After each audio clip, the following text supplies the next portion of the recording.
Get started then. Good morning, everybody, and thank you for joining us for the Illinois Sustainable Ag Partnerships webinar series on the many partnerships for climate smart commodities. This is a second of a series of 4 webinars this summer. My name is Talon Becker, and I'm with Illinois Extension's Commercial Ag Team and a member of ISAP's Education Committee. The Illinois Sustainable Ag Partnership, or ISAP, is a coalition of organizations working to improve soil health and water quality by providing information and education in the area of conservation cropping systems. ISAP formed in response to Illinois nutrient loss reduction strategy, and we focus on providing a unified voice from our 15-member organizations, focusing on best practices for the ag sector to reduce nutrient losses and meet sustainability goals. We created this webinar series to provide unbiased, pragmatic information to Illinois producers and landowners about the many opportunities available through the U.S. Department of Agriculture's new Partnership for Climate Smart Commodities funding. This funding, totaling over $3 billion, is being awarded to approximately 140 projects across the U.S. While many of these projects span across several states, 23 of the funded projects include Illinois. As a reminder, providing this information today is not an endorsement by ISAP of any of the programs or companies. Our goal is solely to bring this information to Illinois in a simplified, easy to digest format. All webinars will be recorded for future review, and we hope to share static resources about the various programs after the series as well.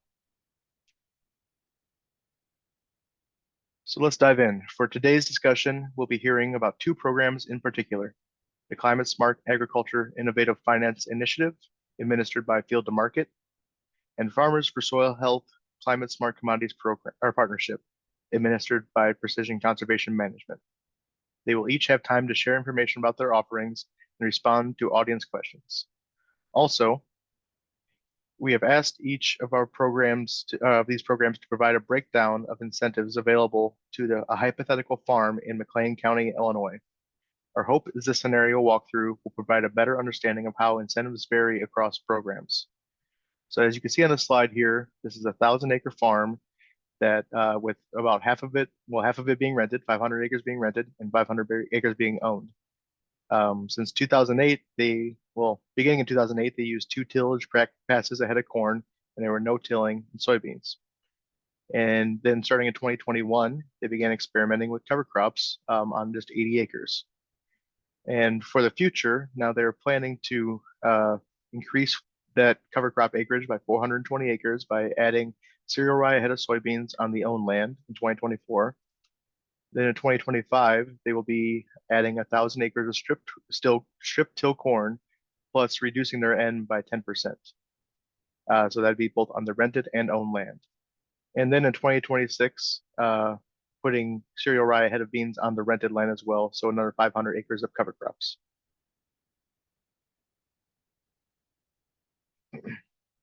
Again, this is just a hypothetical scenario, but hopefully it's helpful in seeing how your own operation may fit in any of the various programs discussed today or throughout this webinar series. And finally, before I hand it off to our presenters, a few housekeeping tips. Since we are in webinar mode, the audience is muted, but please use the Q&A function on the bottom of your Zoom window to submit questions for the presenters. Okay, let's get going. So first up, we have the Climate Smart Agriculture Innovative Finance Initiative, administered by Field to Market. And today we have Lainey with us to explain their program, and she'll be joined by Greg Goodwin of Precision Conservation Management, or PCM. Greg will explain PCM's partnership with Field to Market's program, as well as be back on 8:30 this morning to explain PCM's partnership with NFWF in the second program we will discuss today. Lainey Wolf serves as a Field to Market's Director of Grant Programs, and in this role, Lainey oversees FTM's Climate Smart Commodities Grant Program. Prior to joining the team, Lainey served as the Manager of International Programs for the American Seed Trade Association. In that role, Lainey managed ASTA's federal grant programs focused on export market development. She led international policy discussions and managed projects with international organizations, U.S. and foreign governments, and domestic and international agricultural industries. Lainey holds a Master of Science in Agricultural Leadership, Education, and Communications, and a Bachelor of Science in Animal Science from Texas A&M University. as well as a certificate in nonprofit management from the George Bush School of Government and Public Service at Texas A&M. Lainey was born and raised in Detroit, Texas, but now resides on a cattle ranch in Montana. And Greg Goodwin is the director of the PCM team and oversees the program and its operations. In his previous role as a consultant at Waterborne Environmental, Greg helped farmers and other ag industry professionals understand how different ag management practices impact the environment. Greg is a published author of multiple peer-reviewed articles related to the environmental fate and mitigation of ag nutrients and pesticides from ag lands. He holds an MS in agriculture engineering focused on soil and water resources from the University of Illinois and grew up on a small family-owned farm in Crawford County, Illinois. So, Lainey, we'll let you take it from there. Thank you. Glad to be with all of y'all today. I thought I would first start by talking about Field to Market. So we are the Alliance for Sustainable Agriculture, which brings together a really diverse group of grower organizations, agribusinesses, food, beverage, apparel, restaurant, and retail companies, conservation groups, universities, and public sector partners to define, measure, and advance the sustainability of food, feed, fiber, and fuel production in the U.S. So not only are we sort of this convening mechanism and this group that brings together everyone in the ag supply chain, but we also have metrics. We have a tool that we call our Field Print platform, and within it we have this free calculator, which is an online tool for commodity producers to better understand how their management choices affect overall sustainability, performance, and operational efficiency. It's a totally free tool for anyone to just go to fieldtomarket.org and try it out. I very much encourage you to do so. We're really proud of its work. All right, next slide. Okay, so Field to Market was awarded a $70 million Climate Smart grant, which is focused around innovative financing mechanisms. I would like to flag that our program is, we have been awarded, but we are not under the final stages of actually implementing it. So we're still in negotiations with USDA to finalize little details throughout these programs. So ours is quite complex, and that's why we're a little bit late to get things rolling. As you'll see, there are basically 7 different projects within our $70 million instead of, 1 or 2. So we're working with several different groups. And then 3 of these projects, which are in bold, will actually apply to Illinois farmers. So they're spread across the U.S. We're working with some underserved producer groups to provide loan programs, such as the Federation of Southern Cooperatives Land Assistance Fund, and the Intertribal Ag Council and their counterpart, Occuton. And then we also have programs with Farmers Business Network, Nutrien, Growers Edge, Mondelez, Practical Farmers of Iowa. But today I'll be really talking about one program in particular, which is the Climate Smart Practice Linked Incentive program, which is with Illinois Corn, or PCM, and PepsiCo. All right, well, this is a pretty simple program, although, I'm not the one having to totally implement it. It is Greg and his team that are really doing the work. They're our sub-awardees, and we're super glad to have them to work with. So this is an incentive program. So payment for cover crops, no-till or strip-till, and nitrogen reduction, basically. As you'll see, the first and second year payments are higher. And then beginning at year 3 and on, the payments are reduced by $5 annually per acre. And then there's also an opportunity to combine the practices for more money, so per acre. So it's a really awesome program. And then there's also an opportunity for using enhancements to to these specific conservation practices through basically the list of NRCS practice enhancements. So this program is available in Illinois, Kentucky, and Nebraska for corn and soy acres. All right, next slide. So there's not a minimum or maximum acreage that I don't think that's ever been a part of the equation, but I've already covered the eligible practices, and I'm sure Greg could definitely provide more detail to all of you about the enhancements as well. So just a little bit more about that eligibility. So this can either be for new practices, so the first or second year for doing a practice, which a producer would be applying for payments on fields that have not been managed under those practices in the past 10 years. So it has to be considered new, or it can be a practice enhancement, which could be stacked on top of one of those other practices, as long as this program would not be paying for the same practice on the same acres. It has to be something different that we're paying for.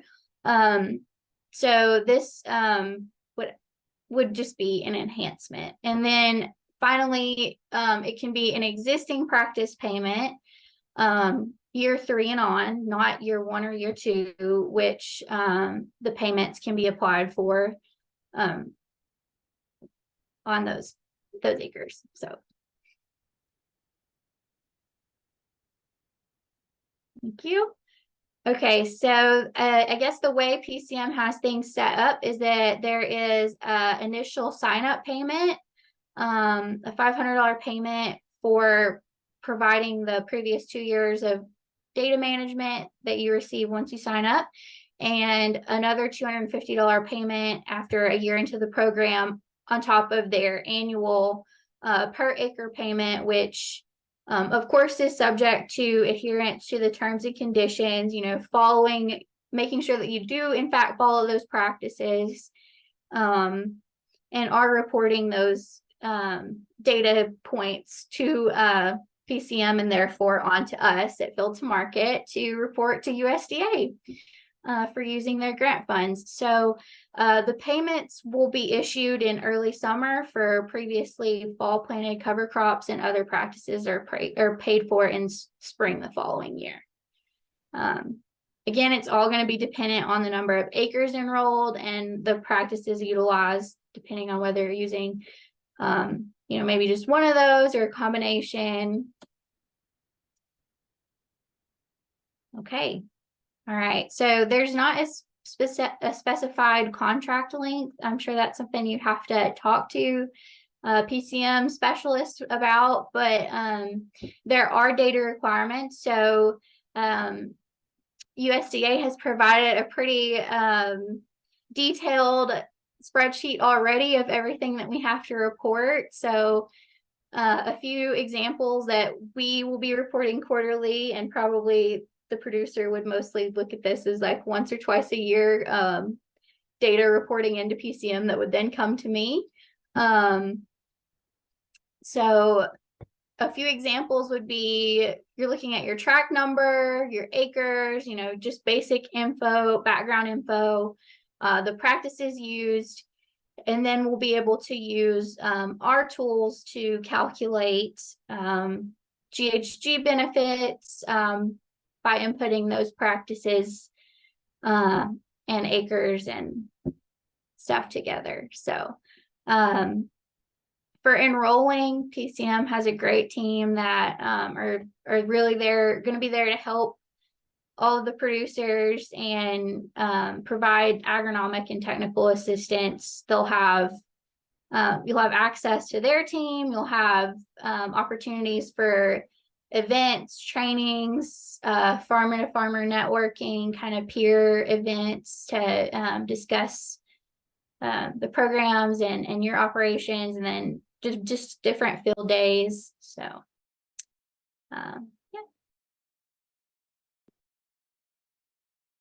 All right, so like I said, we will be reporting GHG emissions reductions, but we don't want to scare everyone by that. Like, we do have the tools for it, and we like to think our field print platform is pretty easy to use. It doesn't take too long to go through and run a scenario, and we also have the Cool Farm tool to use as well. And PCM and Field to Market are definitely going to be the ones helping run that. So the verification process that we're going to be implementing is not fully scoped, but we will be auditing and submitting regular reporting on that. So yeah, before we have any kind of payment, we'll have to have some way to verify that those practices are taking place, whether that's a self-verification or perhaps the PCM team monitoring that in another way. So there's not going to be any penalty if for some reason the farmer is not able to implement that practice. Something happens that year and plans change, like that's farming, I get it. But there would still have to be that practice for a payment. And I guess I will kick it over to Greg to run the scenario. Thank you, Lainey. Yeah, so I'm going to take over now and just kind of talk through this payment table based on the farmer scenario that Talon introduced earlier, and just kind of give you all a sense of what the payments would be for the different practice adoption over the course of the several years here laid out in the scenario. So first, just kind of revisit it a little bit. So this is a farmer in McLean County, Illinois, utilizing a corn and soybean rotation since 2008, using 2 tillage passes ahead of their corn crop and no tilling ahead of their soybean crop. And they began experimenting with cover crops in 2021 on a 80-acre portion of that field. And so the future management plans again include 420 acres of cover crops ahead of the soybeans in 2024 for the blue field. And then on both fields in 2025, they were going to start strip tilling their corn, as well as reducing their nitrogen rates down to by 10% down into the MRTN range, or maximum return to nitrogen range, which is the university recommended rate. And then in 2026, they were going to add cover crops as well to the orange field, which would be the first time they're doing that. So I'll just kind of go row by row and break it down at the field level. So 2023, this is a program that we had actually been offering through PepsiCo prior to being funded through the Field to Market USDA grant. And so this is open for enrollment now in 2023, as well as years moving forward. Terms and conditions are going to change up a little bit with our acceptance of the USDA funds and needing to meet those requirements there. But it is open for an eligible or for eligible producers currently. So in the orange field for the 23 corn year, it doesn't seem like there's any practices there that would be eligible for payment. But for the blue field, with that 80 acres that they've already been playing around with cover crops on, we actually could get you that $10 an acre old practice payment, since it seems like they've been doing that for a couple of years, which would come out to $800 for that field. For 2024, moving into the soy year,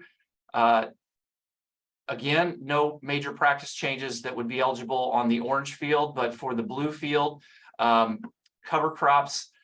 And now, since the farmer has stated that intention to move to no-till soybeans on the blue field, to move to strip-till corn moving forward, this would be the first year that producer's actually going ahead and making that reduced tillage change, with the expectation they maintain that through both crops. And so that 500 acres would now be eligible for a new practice payment with cover crops and no-till on that field at the $20 per acre rate, coming out to a $10,000 payment for that field. And then moving into 2025, with the intention to move to strip till corn plus reducing nitrogen on both fields, as well as cover cropping on the blue field. The combination of practices on the orange field would be paid out at the $15 per acre rate. And then the combination of practices on the blue field at the $25 per acre rate, equating to a $7,500 payment and a $12,500 payment for those fields respectively, coming out to a $20,000 total payment for that year. Moving into 2026, it was stated that farmer was going to go ahead and add, cover crops on the orange field as well. And so now both fields would be managed under a cover crop and no-till scenario for the soybean year. That's now going to warrant the cover crop and no-till first year payment rate of $20 per acre for that field. And for the soy field, or for the blue field, that's now going to be the third year that those practices have been implemented there. So it's going to be at the slightly reduced rate of $15 per acre, $10,000 and $7,500 per field respectively, again coming out to the $17,500 payment total for the year. And then moving into 2027, another corn year. So the orange field, it would be the first time that you're now implementing all three practices on that field. So that's going to warrant the $25 per acre rate. And this would just be the second year now that you've employed all three of those practices on the blue field for a corn year. So both fields are now going to get that same $25 per acre rate, both getting $12,500 for those fields respectively, and a $25,000 total payment for the full 1,000 acres. So 5-year total coming out to $73,300 across those 5 years.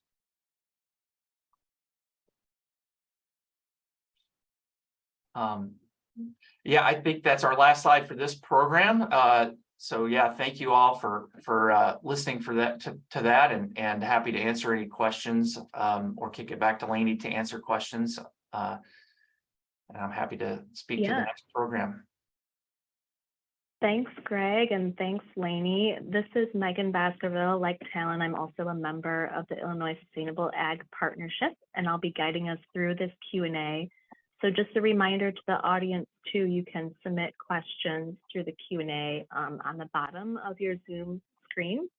But we'll get started here either for Lainey or Greg when we talk about this specific program being administered through PCM, but from Field to Market's Climate Smart Commodity program.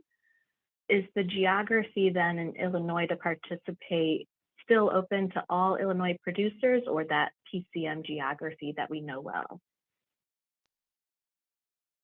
Yeah, thanks, Megan. I can take that one. Yeah, this is only going to be available in the PCM geography at present. We'll see where expansion leads us in time, but yeah, for now we're in about 32 counties in Illinois, about 10 in Kentucky, and about a 5-6 county region in Nebraska. I'm actually going to show the map for Illinois in the next set of slides, so everybody can kind of revisit and refresh their memory on that. Also available at the PCM website. But yes, that's correct. It's currently just available in the PCM regions. Great, thank you. And then too, maybe just a higher level question, Lainey.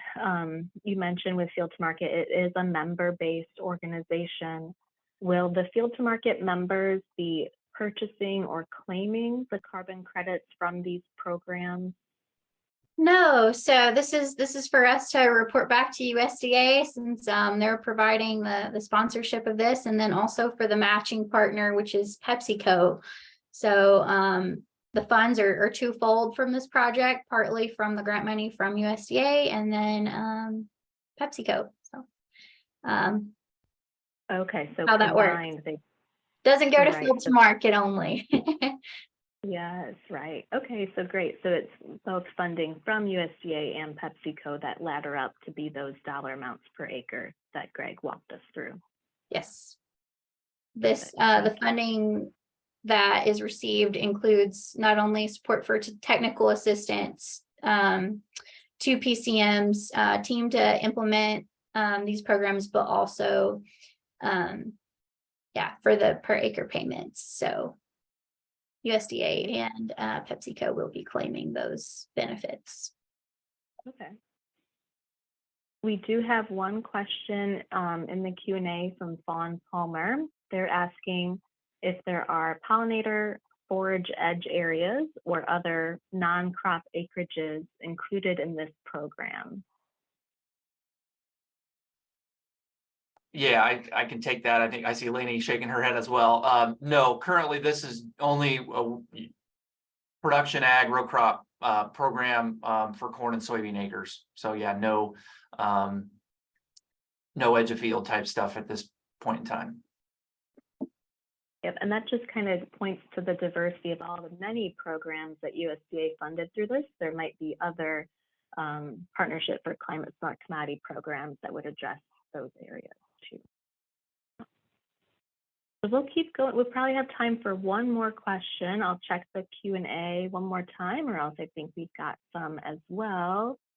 So maybe again, just kind of high level, this is a 5-year program. So at the end of 5 years, how will field to market judge success, or what will be success for field to market? You know, I think we're really looking at taking the reporting, looking at how many producers are interested in enrolling in this, the acres that have been enrolled, and those overall greenhouse gas benefits, as we're required to report them to USDA. So we set ourselves some benchmarks that we hope to achieve. You know, we're also just looking probably to hear from the farmers at some point, get to an event or something and see what they think about it. So, Greg, do you have anything to add to that? No, great comments there. I think, yeah, for us, it's just, you know, to help to see these practices be scaled across the landscape. You know, I mean, acres is an easy way that we're sort of judging our success, but it's really also about the success of the farmer, and that's one facet through PCM and the way that we work with farmers that participate is the management data that's collected. We generate economic cost tables as well as the sustainability metrics through Field to Market's platform, which act as a benchmarking system that allows farmers to see, you know, how their management changes are playing out from an economics perspective as well as a sustainability perspective. And so we also launch surveys every year or two to get feedback on what the farmers think about this program and how they're receiving that information. In our most recent survey, we got overwhelmingly positive feedback about what farmers think about how we're doing that. And so that's another one of the signals that just tells us they do truly buy into our approach and how we're doing it. And the USDA and PepsiCo program is just another, you know, carrot for us to give a producer an opportunity to sort of share in that risk as they adopt new practices and help them walk through that. So those are kind of a couple ways that we're judging success. Great, thank you both. I will turn it back to Talon to get us to the second half of today's webinar. Thank you, Megan, and thank you, Lainey and Greg. So next up, we have the Farmers for Soil Health Climate Smart Commodities Partnership, and this is administered by Precision Conservation Management. So once again, with us, we have Greg Goodwin, to the Director of PCM, here to explain their program. So take it away, Greg. Thank you, Talon. Yeah, so this program is another one of the Partnership for Climate Smart Commodities USDA funded grants, and I'll apologize for just reading off the screen here, but I'll just go ahead and read this for everybody. So Farmers for Soil Health is a new collaboration in partnership with the Soy Checkoff, Pork Checkoff, and National Corn Growers Association to create a farmer-led cover crop program that advances the use of soil health practices, meets sustainability goals, and improves farmer profitability. Farmers for Soil Health will enable farmers to proactively drive sustainability improvements while gaining critical support from industry and supply chain partners. One way we can accomplish this is by increasing the number of cover crop acres in the U.S. today. Cover crops are only used on about 6% of U.S. cropland, and the goal of the program is to improve soil health by encouraging farmers to expand their adoption of cover crops to 30 million acres by 2030. And so, yeah, as the logos suggest, these are the different organizations that created this entity called Farmers for Soil Health, and they were awarded a Climate Smart Commodity grant at the $95 million funding level. It's available in the 20 sort of states that make up the Mississippi River Basin throughout the Midwest, where corn and soybeans are grown, and it's administered by the National Fish and Wildlife Foundation, and in conjunction with these other programs as well. So with that, I think we can kick it to the next slide. And so to give a bit of background, so this program is going to be offered statewide through all of those, and farmers can self-enroll into this opportunity. And then the way they chose to administer was to look to the different state commodity groups, both the pork, soy, and corn checkoffs in the different states, to pitch different ideas for how they would approach technical assistance in the different states. And so PCM applied, given that we operate in Illinois, Kentucky, and Nebraska. We applied to be the technical assistance arm for this program in those 3 states. So I'll talk a little bit more about that later, but I'll just mention the different sort of enrollment eligibility. So no minimum acres as far as what can be signed up to this, but it's capped at 1,000 acres per farmer for what they call the transition incentive payment, or TIP program, and this is for new cover crop acres. And I just heard yesterday that the look back period to create eligibility for this is only really going to be 1 year. So if you've not been in a perennial situation and you're willing to plant cover crops the next year, you would be eligible for new acre enrollment up to that 1,000 acres. And then the other payment opportunity is what they are calling a signing incentive payment, or a SIP payment, and that's for cover crop acres that have been perennially planted on the same field.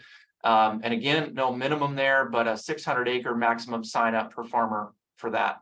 And then through this opportunity, you're also going to get connected. So DTN is the technology platform that a company that they have partnered with for their technology platform, which will help farmers enroll and sign up fields. They're also going to be connecting to third-party companies or other ecosystem service markets that you would have access to. And for that opportunity, you can enroll unlimited acreage if you're willing to sell your ecosystem assets to other markets. This is only a cover crop program. And again, related to the additionality, you can actually enroll both old and new acres. Next slide, please.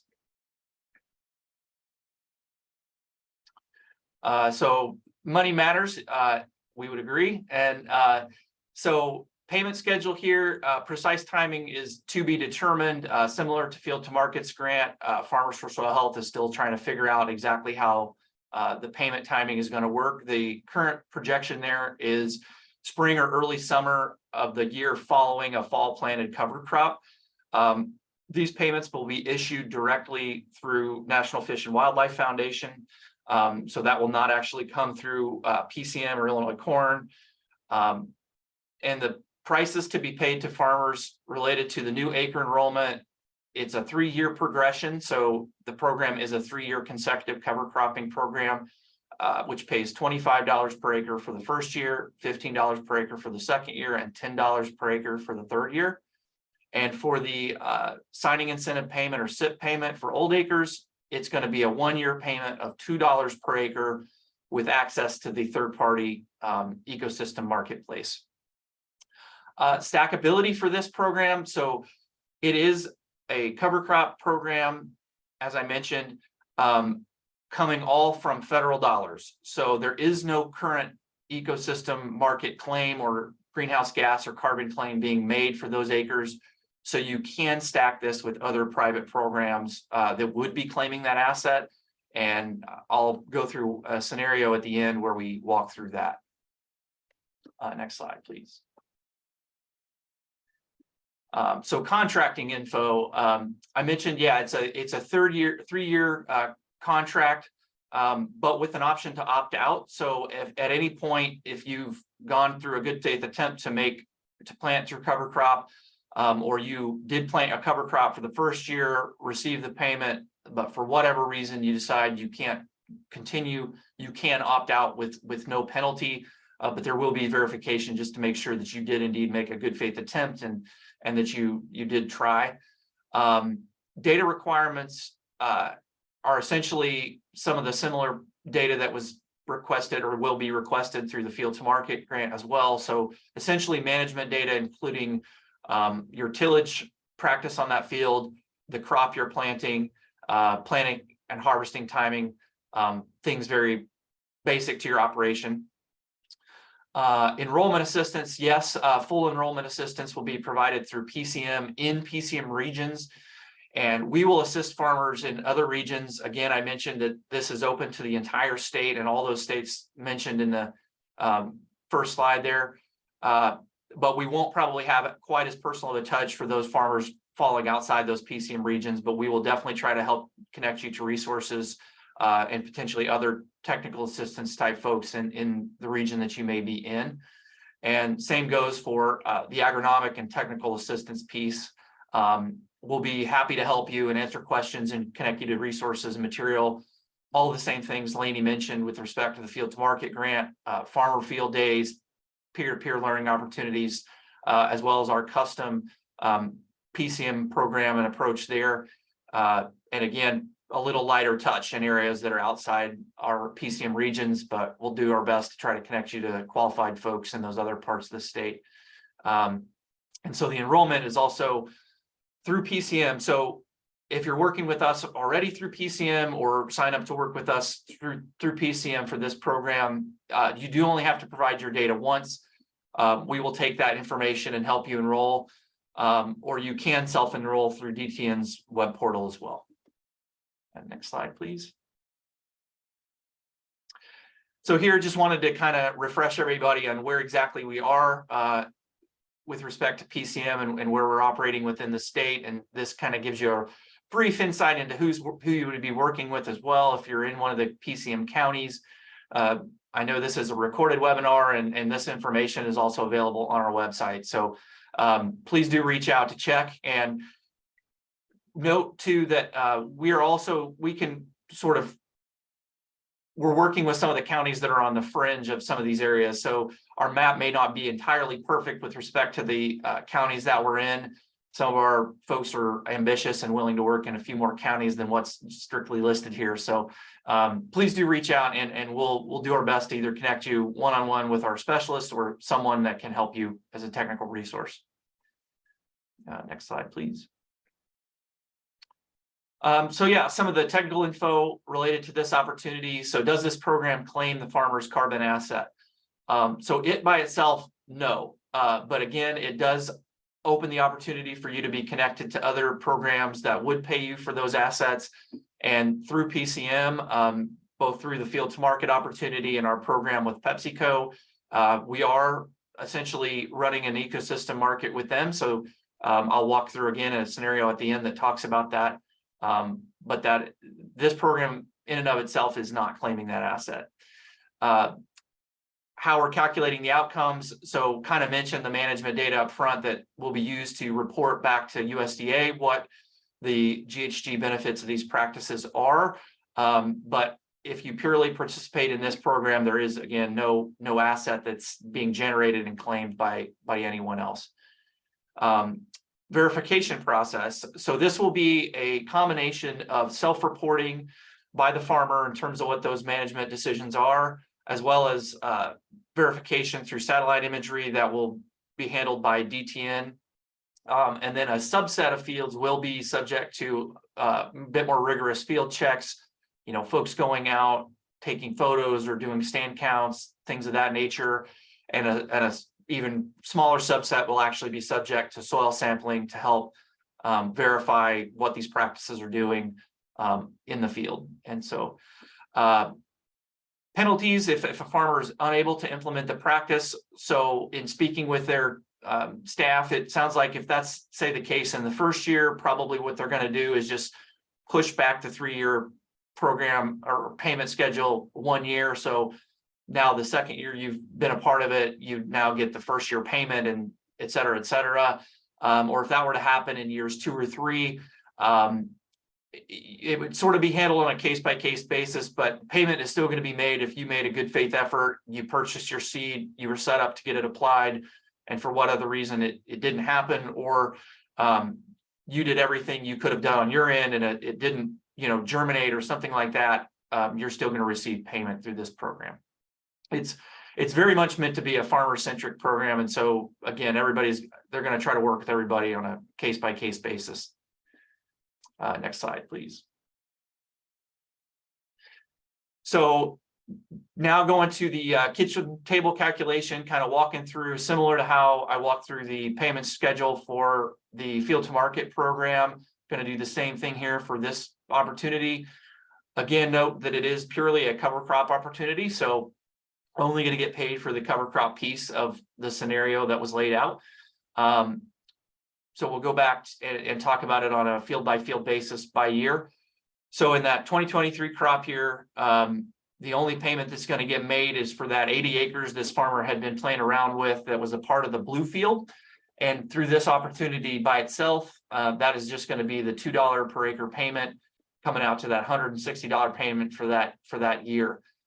Again, with access to the opportunity to cellular management information or be connected to an ecosystem market through DTN.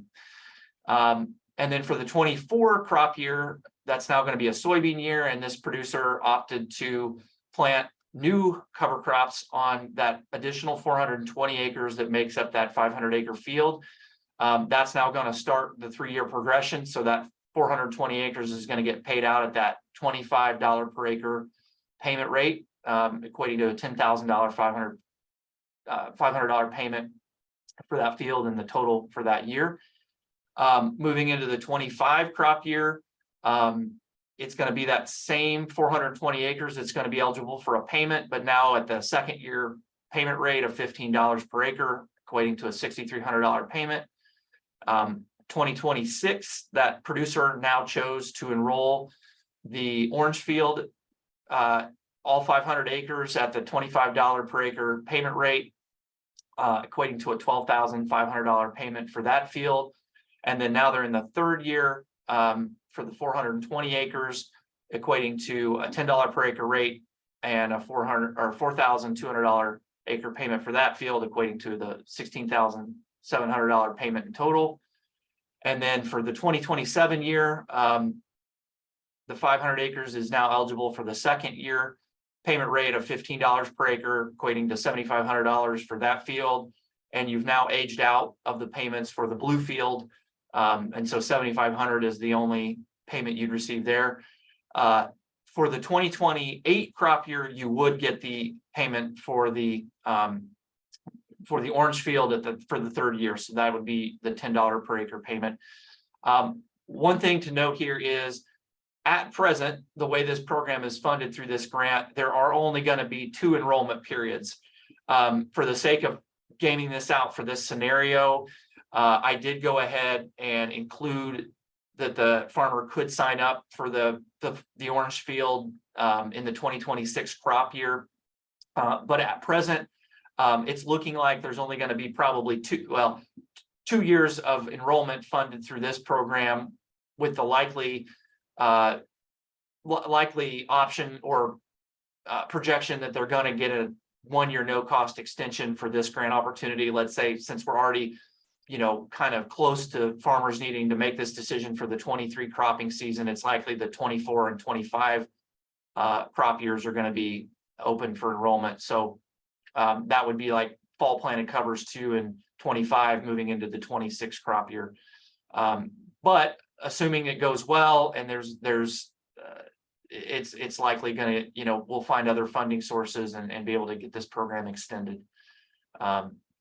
But that kind of gives you a sense of what this payment would look like if you were to enroll this for the 5-year period. Next slide, please. So just wanted to quickly run through what a stacking scenario would look like. So this would be a real scenario. that we can enroll you in through PCM, basically stacking the PepsiCo and field to market offering that Lainey spoke about, that I ran through the scenario previously on, stacking with the Farmer for Soil Health opportunity that I just went through. And just wanted to throw up the payment schedule for the single practices and combo practices that we previously talked about. So next slide, please.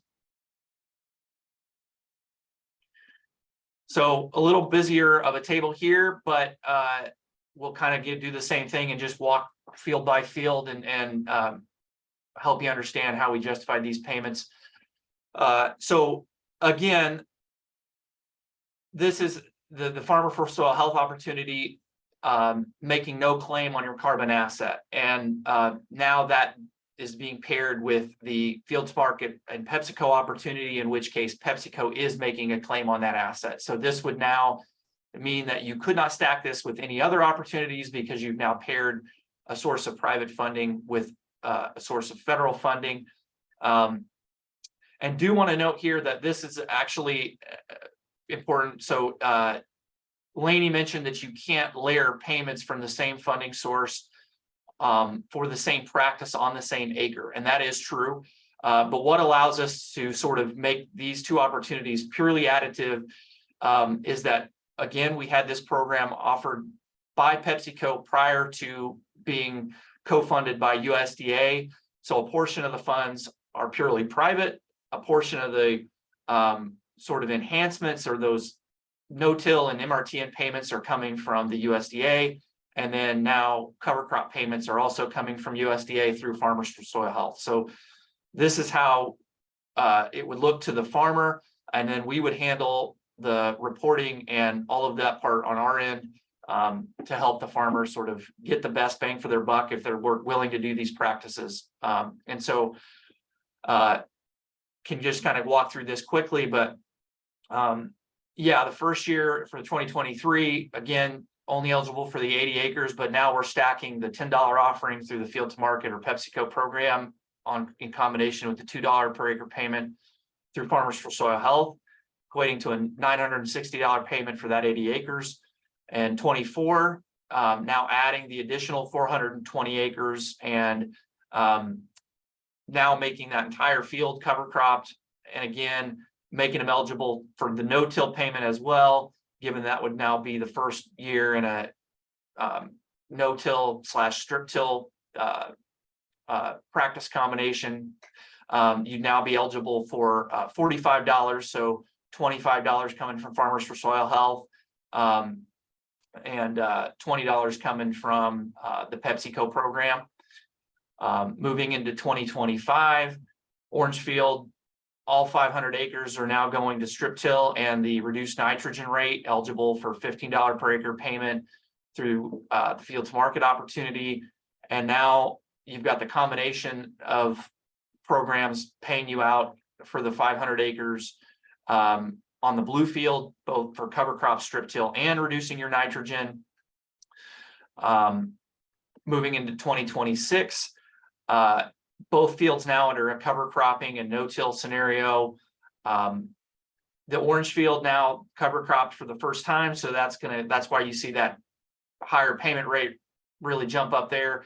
It's the first year with that $25 coming from Farmers for Soil Health in combination with the field to market payment as well of $25, and again, part of that coming straight from PepsiCo also. And now you're into the second year payment on cover crops for Farmers for Soil Health on the blue field, in a conjunction with a plus up from the PepsiCo program, getting you to that $25 per acre rate. And then a similar scenario on in 2027. So full suite of practices being deployed. You're now in the second year of your payment for cover crops on the orange field, so that's kicking you $15. And then if you recall what we presented from the field to market PepsiCo grant, that's combined with $25 per acre, since you're now trying this suite of practices for the first time on that field. And then for the blue field, you've aged out of the cover crop payments for Farmers for Soil Health, but this is the first time you're now doing all of these practices, or the second time, I guess, you're doing all these practices for corn. And so that's still in that highest tier payment for farmers or for field to market and PepsiCo. So you're at that $25 per acre rate. So just to break that down in terms of total payments over that 5-year period for this scenario, you're looking at about $114,460 in total for that 1,000 acres, or $114.46 per acre over that 5 years, you know, and an average per acre payment of $22.89 per acre. But you can see, obviously, you didn't really start ramping up on the full suite of stuff until kind of that 2025, 2026 timeframe. So, you know, a lot of that is coming in those years. And so, yeah, we feel like this is starting to get into a really nice range for farmers in terms of helping them offset the risk of trying these new things. And so really excited to kind of get these rolled out and sign farmers up and help them walk through this stuff. So yeah, with that, I think we'll go to the next slide and just turn it over for questions, and happy to go back over anything anybody wants to discuss. Yeah, thanks, Greg. I'm back to kind of lead us through the Q&A, and just another reminder, if people have one to submit of their own, they can do that through the Q&A function. But just to start off, we did want to clarify one item in that farmer scenario, and it's something that we did not make clear in the introduction, but yes, once the grower in that farmer scenario starts using cover crops, you know, a cereal rye before soy, they're continuing that cover crop practice throughout. So we didn't note that specifically, but yes, in that 2025 scenario where they're back to corn, they have a cover crop before that corn too. So just to make that clear for everybody. The one item we did want to ask about is just the data collection timeline. You mentioned 2 enrollment periods. Is there a certain time during the year that farmers would speak with a PCM specialist to talk through data, or how does that data get to the program? Yeah, excellent question, Megan. So Farmers for Soil Health, we understood through that program, it sounds like the USDA funded grant there is a 2-year enrollment opportunity. So essentially meaning enrollment is only going to be open for 2 years to sign up new acres. So 2 years that would kick off that 3-year payment progression for cover cropping. In terms of the timing of enrollment, I think that's actually open at any point. So they're targeting August 7th to launch their self-enrollment platform through DTN. We'll see if that's actually going to go live at that point, and we'll keep folks updated as we know about that. But please do go ahead and reach out to us if you're interested in this opportunity, and we'll know to keep you on our list to just inform you. But again, so we can, if you're working with a PCM specialist or a PCM team, we can sort of, you know, mark you down as being interested for enrollment. And then if there are like windows of time where they're, you know, forcing enrollment, we'll just be sure to get you in that window of time. But I don't know that they've actually set what those are yet in terms of when you would say hit a cutoff point and okay, now your enrollment kicks you to say the 2025 crop year for 24 planted cover crops or something like that. Those details are just yet to come out. Okay, so just kind of staying up to date with that landing page for Farmers for Soil Health might be the best. Yeah, yep, and we'll, August 7th. Yeah. And maybe too, I know we're short on time, so I'll wrap up with a higher level question. I know PCM has been in this environment for a long time. What is the most common maybe misconception you hear from farmers about enrolling in any of these various climate smart programs? So specific to Climate Smart, you know, these are so new that I'm not entirely sure, you know, how some of these are going to go. I think just anecdotally from some feedback we've heard from both farmers and, you know, sort of these technical service provider type folks, conservation agronomists, is just the quickest way to turn farmers off from wanting to continue to do something is to have them try it once and fail at it. And so that is absolutely not our intention.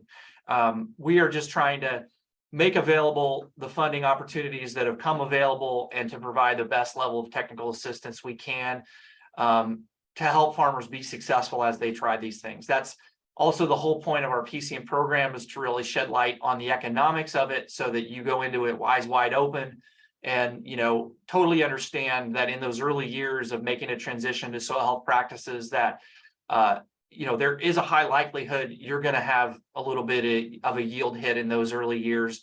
And we can help you understand what the economics of that looks like, you know, with the idea in time, as your soil transitions, you're going to make that gap back up.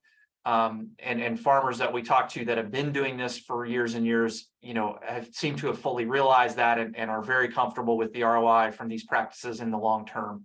But we definitely don't want to force anybody or push anybody to make these transitions quicker than they're comfortable. But we're here to help you walk through that and pair you with incentives that will hopefully make up those gaps and ease your risk as you make these transitions. Great. Thank you, Greg. Again, appreciate your time for this half hour and the first half hour as well. As we wrap up here, again, thank you all for joining us this morning.